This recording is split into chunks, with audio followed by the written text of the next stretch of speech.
Looking at this question, I know it might look a bit odd because how can they tell us to find the value of x without giving us the value of y?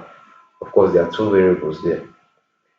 So without giving us the value of y, there's an information from the question that will help us or will guide us to find the value of x even without doing it in terms of y.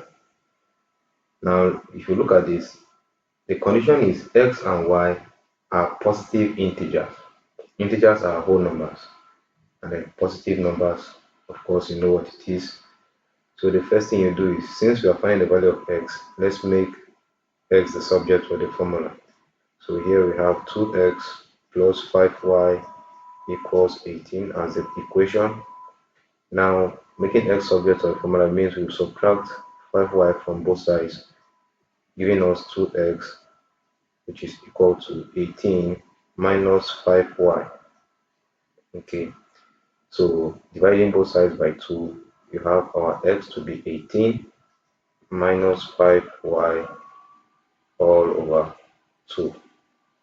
Alright, so now for us to get x as a positive number and then as an integer, it means that the number that we subtract it from 18 must be an even number, because if 2 divides an odd number, it won't give us an integer.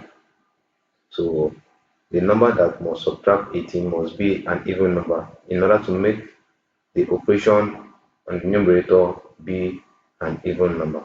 So the numerator must be an even number for us to have a value of x being an integer or a whole number, else it will be a fraction. Now you see that what are the values of y that will make minus 5y an even number. If you look at it, if you multiply 5 by 1, it will give you 5, which is an odd number. Subtract it from 18, you have 13, odd number. If you multiply 5 by 2, you have an even number. That's good. If you multiply 5 by 3, it will give you 15, which is an odd number. Subtract it from 18, you get 3. But then if you multiply 5 by 4, you have 20, which is greater than 18. Therefore, it will take us outside the positive numbers, because if 18 is being subtracted by a number greater than 18, we all have